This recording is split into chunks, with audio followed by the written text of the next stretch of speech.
Hello friends, welcome to Code Crush Coding. In this video we are going to learn about object-oriented programming, some of the concepts of object-oriented programming in Python. So let's start. So what is object-oriented programming? So Python is an object-oriented language as it allows us to develop applications using an object-oriented approach. So there are many languages which are object oriented. One of the example is Java programming language, which is also an object oriented language. In Python we can easily create and use classes and objects.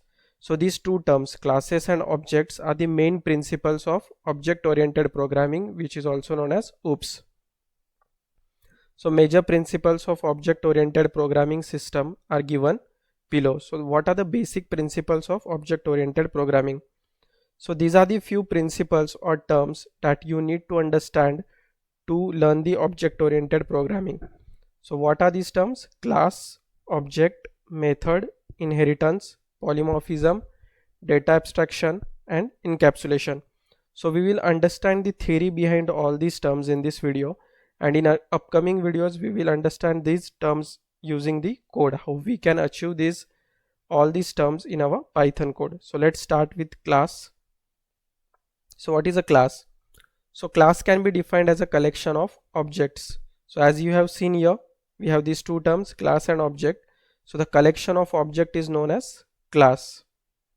So class is a logical entity that has some specific attributes and methods. So what do you mean by attribute? So attributes are nothing but the variables that you declared inside the class, and methods are the functions that you define in the Python code. So class will contain the variables which are known as attributes and methods which are Python functions. So for example, if you have an employee class, then it should contain an attribute and method. So if you have a class which name is employee, then you can have variables or attribute as email ID, name, age, salary, and the methods or the functions that you want to declare inside the employee class will be, let's say you want to get the age of an employee, then you can name the function as getAge. If you want to get the salary of an employee, then you can define the function as getSalary. Let's understand the syntax of a class. So to define a class, you need to make use of class keyword. So you need to say class, then you can provide a class name which can be any name of your choice, and then it is the indentation used for this class, and here you can have your statements of Python code to complete the class. So you can say like it is a template. Here you can have this class which is employee class. So let's understand the next term, which is object. So everything in Python is an object, and almost everything has attributes and methods. The object is an entity that has state and behavior. So what is the state? So state is basically the variable which have some values, and behavior is the function which will process your data in certain way.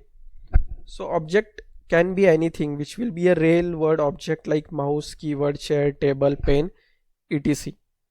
So if you have this class employee, then what will be the objects for this employee?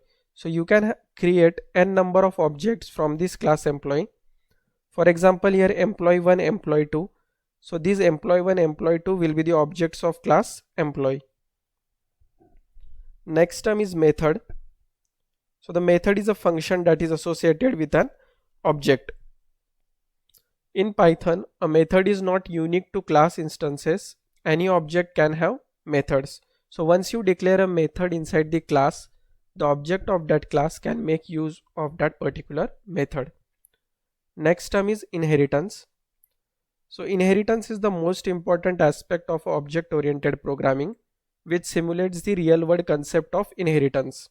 So what is the meaning of inheritance? So inheritance is anything that is like one thing is inheriting the properties from the other thing, that can be considered as inheritance. So it specifies that the child object acquires all the properties and behaviors of parent object. So the child object is acquiring the properties and behaviors of parent object can be considered as inheritance. By using inheritance, we can create a class which uses all the properties and behavior of another class or parent class. The new class is known as derived class or child class, and the one whose properties are acquired is known as base class or parent class. So the class which is acquiring the properties is called as derived class or child class, and the class from which the properties are acquired are known as base class or parent class. So what is the use of inheritance? So inheritance provides the reusability of the code. Why reusability? Because the child class is reusing the properties and behavior of parent class. So next term is polymorphism. So polymorphism contains two words, poly and morphs. So poly means many and morph means shape. So basically it means polymorphism means it can perform the task in many ways. So by polymorphism we understand that one task or one function can be performed in different ways or n number of ways. So for example, when you have a class animal and all animals speak, but they speak differently, right? So here speak behavior is polymorphic. If you have a class animal and then you declare a function there called speak, so each of the animal will perform that speak function differently. So this is the example of polymorphism. Next term is encapsulation. So encapsulation is also an essential aspect of object oriented programming. It is used to restrict access to methods and variables. So basically encapsulation is used to provide security to your code, where it provides some restrictions to access the methods and variables inside the class. So in encapsulation, code and data are wrapped together within a single unit from being modified by accident.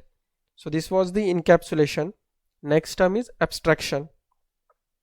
So abstraction is used to hide internal details and show only functionalities. So basically when you create a code and when you provide some functions, you need user to only provide the data and not show the internal details, what the function is doing, how it is performing the task, that you don't want to reveal to the user. So in that case you can use abstraction. So some of the practical implementation of abstractions are method overloading, function overloading, and all those terms. So we will see the practical implementation of all these terms in Python code. So this was all about the theory of OOPS concept. That's it for this video. We will cover the practical implementations in upcoming video. Thank you for watching.